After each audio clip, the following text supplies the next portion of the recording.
Welcome to the 2024 Future Predictions about the World of Work. We're talking about the future of work, and I'm your host, Dr. Sherilyn Payne. So excited to be with you during this new year. Let's get right into it. 2024, it's going to be a very unusual year, but on the other hand, it's not quite different from years in the past. So, as we're thinking about the future of work, I want you to really think about your workplace. What would you want your workplace to look like? What do you want your workplace to actually be? Because just because these are the future trends in the 2024 predictions of work doesn't necessarily mean that they are readily to be adopted by your particular organization. And so I want us to really think about that. I want you to enter this conversation with a thorough understanding and a vision of where do you want your organization to actually go. And as we're talking about what's actually happening in the future of work, I want you to put together a game plan, a roadmap of what your organization can actually do. Now, if you need some help to do that, of course, feel free to reach out to me or a member of my team. Simply reply back to this message. Reply back to this live, or you can shoot me an email at leadership@smpistrategies.com. Again, that's leadership@smpistrategies.com. So let's talk about the main thing that we're going to see more and more of this year. We began to see it a lot last year, but it's kind of picking up steam, and you have got to get in front of this train. And that's AI, digital AI, and how do you actually use technology to actually enhance what you're doing? It's not going away. And so, because it's not going away, and actually, we're going to see more organizations begin to actually I guess I would say, take more leverage in the marketplace. They're going to be able to have more traction because they're going to figure out exactly how you can actually use digital AI with your people. Here's the thing, people are living in fear. And as we're gearing towards an election year, you're going to see more and more people begin to become afraid. And when they're afraid, they actually begin to look for something that appears to be a lot more stable, and they begin to fear their jobs. And when people are operating under fear, what we see is they're not necessarily doing their best work, and you're not getting the highest and the best use out of that talent. So what are we going to do? We're going to get in front of digital AI. You're going to figure out how you can actually begin to use AI and incorporate that into the work that your people are already doing. So how do we really give them the tools and the resources to do more great work? What we're seeing is that some organizations are beginning to operate in fear, and they're saying, you know what, we're not going to use this in our particular workplace. That's something that you don't want to do. You want to make sure that you're saying, how can we use digital AI in our workplace? How can we leverage this technology to really make sure that we're delivering a stronger product to our employees, and a stronger product also to our customers, because that's what you're in business for, right? And so that's going to bring me really to the next thing. And the next thing is creativity. We're going to see in 2024, creativity begin to unleash. Why? Because digital AI is a blessing, but it also can be a challenge and an obstacle for your organization. You may be wondering, why is that? Well, it's a blessing, again, as it allows you to put in the key questions and components. Hear what I'm saying? To be able to put in the key cues and the prompts to get out what you actually need. What happens, though, when we see is when you over rely on that technology, we're going to see some people begin to use it in a way that is productive. We see other people, other companies and leaders begin to use it in a way that's counterproductive to what you're actually doing. You don't want to over rely on that particular technology. It's a tool and a resource and an aid, and it's only as great as the information that you actually put in front of it. And so what I want you to do is to begin to see, how can we actually use digital AI in such a way that unleashes and unlocks the hidden potential in our people to be more creative and to be more innovative. You take that information, and I want you to take that information and then begin to brainstorm, what else can we do as it relates to this particular technology? Again, how can we incorporate it into what we're already doing? And I want you to think about it as a way from the lens of your employee, and creating fear when we're speaking about your employee experience. Because what we're going to see in 2024 as well is that your employee experience is going to be key. It started to kind of wane down last year, but it's going to rise back up. And I'm talking about it in the lens of what's important to your particular employees, not just the technology of how do we ensure our employees are able to communicate and interact with each other, but I'm speaking about the employee experience itself, the moments that matter, those things that really help drive the productivity and the engagement of your employees that lead to your employees being more energized, because that's what it's all about. We want energized employees doing their best work, operating at their highest and their best use to be able to deliver you a product that you didn't anticipate or you could not have thought of on your own. And so I want you to think, with employee experience and digital AI, what will this actually do for our employee experience? What are they actually saying about that? They are fearing their jobs. And so we've got to figure out, how can we actually incorporate it in the work that they do to make the work that they do easier? People are going to be under stress, a lot of stress this year. Again, we have an economic downturn. We are looking at our presidential election. We have wars that are going on, and more wars that will actually take place. And when those things happen, they absolutely have an impact on the way that you actually work and what your people actually think. And again, what they're feeling and experiencing. That's why we're going to see that more organizations are going to lean towards motivational speakers. You're going to need to bring in people to inspire your talent, to engage your talent. You're going to need to bring in people to really help with burnout, that mental health component as well. And so as we're seeing, more and more organizations are really leaning towards having a hybrid model. You're going to see very few begin to really adopt that return to the workplace strategy. But as they're having a hybrid or remote workplace, your people are under stress. They don't have the delineation often of, this is my workspace and this is my home space, and what do I actually do to decompress? And so those organizations who are strong are really leaning into your employee experience as it relates to the well-being of your talent. And when we talk about well-being of your talent, we're going to see the expansion of those well-being services. What do I mean by that? We're going to lean more towards not just making sure your employees are in great physical health, but we're also going to make sure they're great mentally, they're great emotionally, financially. So you're going to see organizations begin to really lean into, what are we actually doing for our employees? And employees begin to put more of a demand on those organizations to raise their hands and say, hey, here's what we're expecting. This is what I'm expecting you to do. Again, my name is Dr. Sherilyn Payne. I'm a leadership and culture expert talking to you today about the 2024 future trends in the workplace. And so we're speaking about the future of work, what we're going to actually see, what are the shifts there.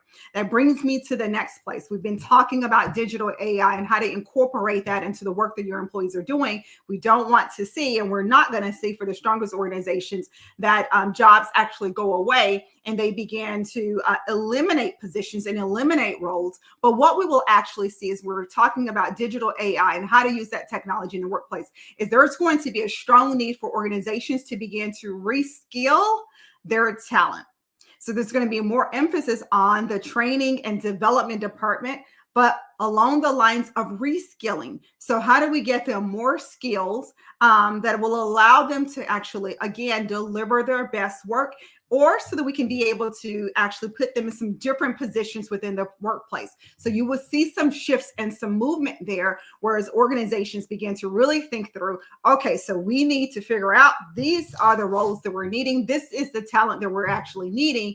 And we don't want to exit our employees from the organization. Is very important for us for retention purposes. So how can we actually reskill our talent? How do we bring them the tools, the resources, the knowledge, the insights, the educational programs, the training programs to be more effective in the work that they're actually doing, but also to be able to step into other roles that they may not currently be in? That's what we're going to see again also as we're looking at the 2024 future of work. Now, I already talked about creativity and innovation. This is going to be a big one this year. We're going to see some really great creative ideas that begin to come out of how people really change how they work. When you change how you work, then again, you're going to be able to see, you're going to have some creativity teams, and you're going to have those creatives, right? But then you're going to also see what comes out of that is innovation, because innovation doesn't happen in a box or a vacuum. And so we're going to see that creativity and innovative teams begin to kind of partner together, because you're going to take this idea and you're going to make it better. You're going to strengthen that. So again, organizations are finding out, how can we actually drive creativity and innovation? How can we leverage AI to do so? And also with that, they're going to see that that's really the way for you to actually create a strong employee experience. I'm going back to that employee experience. Again, one of the things that we're going to begin to see with that is employees are going to say, hey, I need an outlet. This is a way that those organizations who are ahead of the future of work are beginning to see. This is a way for our teams to come together, for us to drive more collaboration. And as a leader, we're going to see more digital AI and how to use that technology. So we're going to see leadership really began to adopt digital AI in a different way. And so it's going to really be integrated with how they actually lead. And I'm not just speaking about the performance evaluations piece or the succession planning pieces of that nature. That is a component of it. But we're also going to see, again, digital AI as a tool that leaders will actually use to help them to strengthen their leadership skills. Speaking of leadership, one of the things I want us to think about is we're talking about the future of work. I want you to really begin to think about your leadership.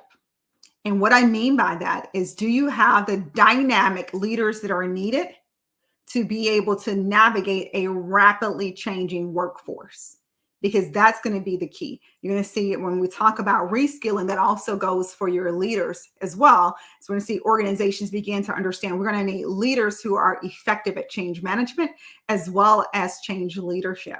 And we're going to need them to be really dynamic leaders. Gone are the days of command and control.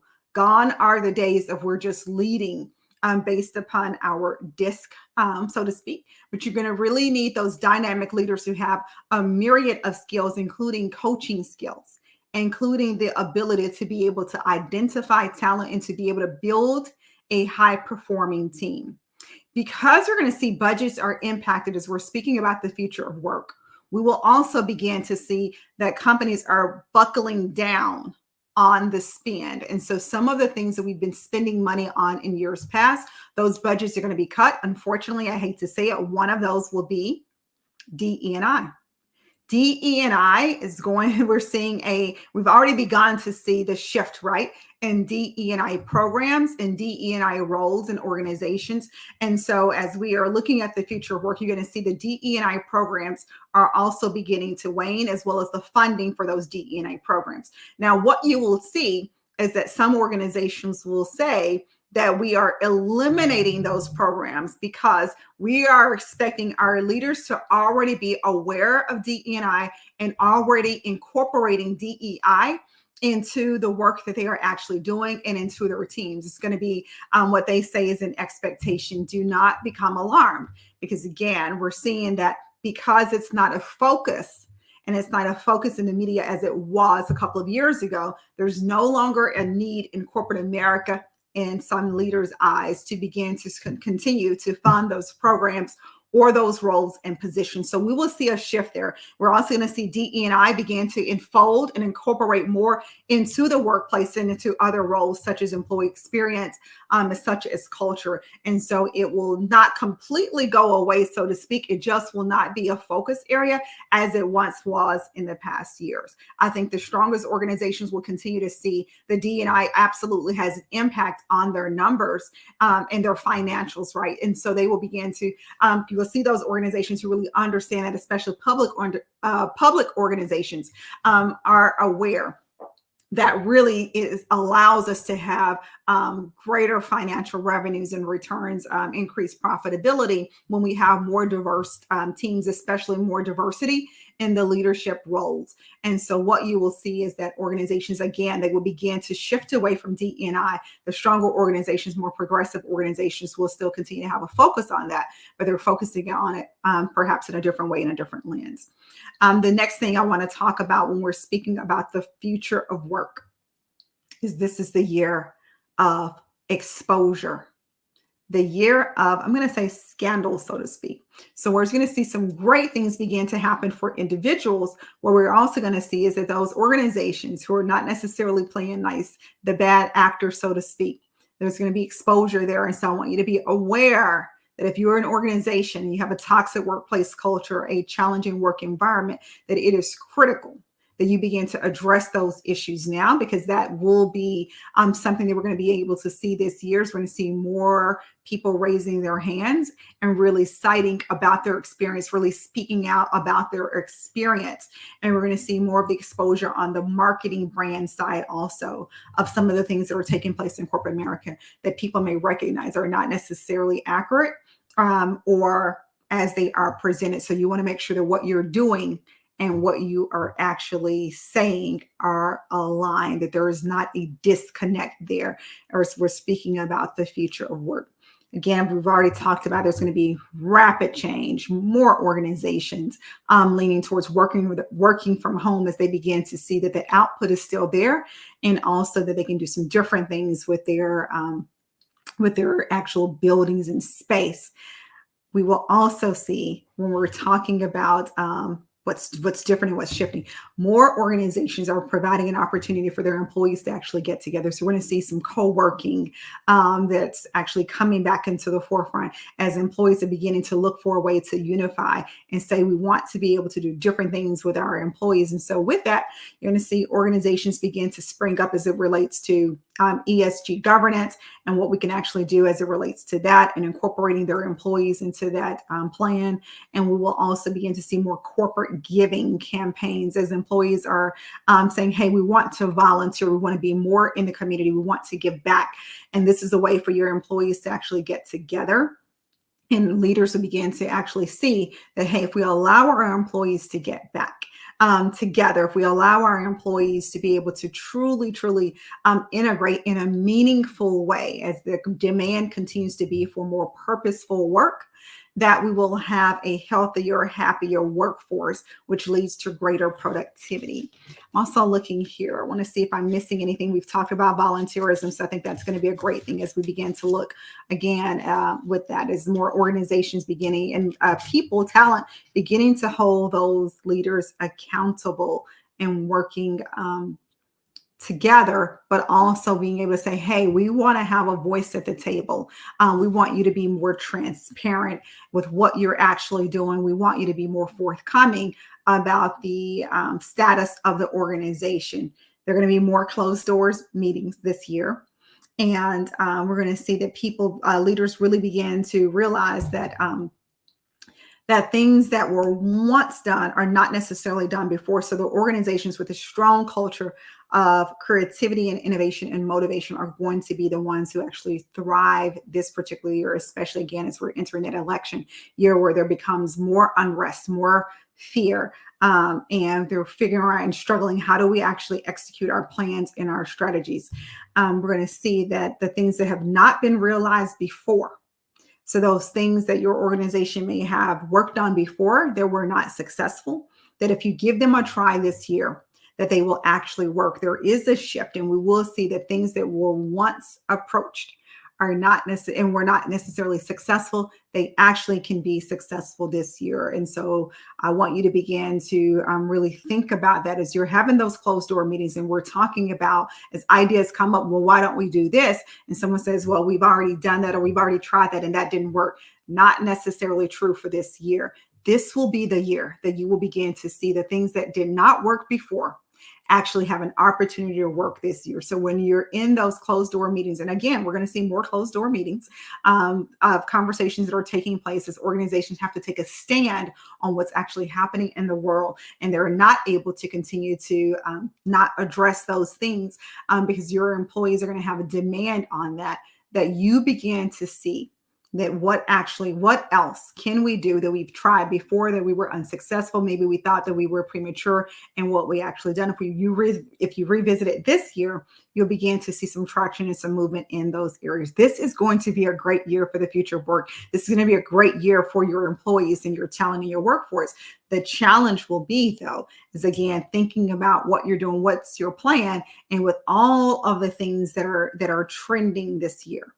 What can your organization do? You can't adopt them all and be successful. So what are the 2 or 3 things that you can actually do? You can say, you know what, these are the trends. We want to get ahead of these trends. We want to put together our roadmap and begin to roll these out and ensure that we roll them out really well. That's going to be your key to success. If you can do just that, you're going to see some great things this year. I'm Dr. Sherilyn Payne. Love working with you and partnering with you. Cannot wait to see you here in 2 weeks. We're going to be mapping out your success strategy for 2024. And so I invite you to come right back here 2 weeks from today. If you're on my list, you will actually get an email. If you're not, then you need to be on the list. You can make sure that you do not miss one of these sessions. Twice a month, we're going to have our open office hour session. We're going to also have where you can actually ask questions, but we're also going to have just a quick little teaching. You still will have the opportunity to ask questions there. So thank you for joining. If you have any questions about the future work, again, send me a message, leadership@smpistrategies.com. Again, that's leadership@smpistrategies.com.